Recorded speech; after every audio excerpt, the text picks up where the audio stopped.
ఎన్టీఆర్ ప్రస్తుతం దేవర Japan version release అవుతున్న నేపథ్యంలో జపాన్ పర్యటనకు వెళ్ళాడు. అక్కడ పెద్ద ఎత్తున జపాన్ మీడియాలో సినిమాని ప్రమోట్ చేస్తున్నారు.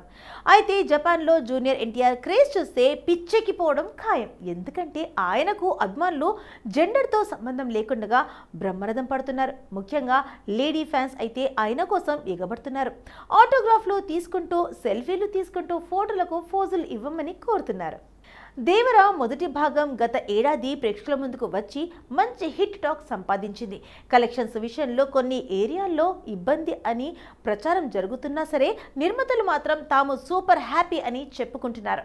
ప్రస్తుతానికి కొరటాల శివ సెకండ్ పార్ట్ కూడా పట్టాలెక్కించే పనిలో ఉన్నాడు. ఈలోపు జపాన్లో రిలీజ్ అవుతూ ఉండడంతో టీం అక్కడికి వెళ్ళి ప్రమోట్ చేస్తుంది. అయితే అందరికంటే ఎక్కువగా జూనియర్ ఎన్టీఆర్కి అక్కడ అభిమానులు బ్రహ్మరథం పడుతున్నారు. నిజానికి గతంలో ఇదే జపాన్లో రజనీకాంత్కి ఈ స్థాయిలో క్రేజ్ ఉండేది. ఇప్పుడు ఆ క్రేజ్కి జూనియర్ ఎన్టీఆర్ కూడా చేరుకున్నట్లయింది. ఎందుకంటే జపాన్ లాంటి ప్రొడక్టివ్ దేశంలో కూడా ఇలా అభిమాన హీరో వస్తున్నాడంటే పనులు అన్నీ ఆపుకొని ఆయన కోసం వచ్చారంటే క్రేజ్ ఎలా ఉందో అర్థం చేసుకోవచ్చు.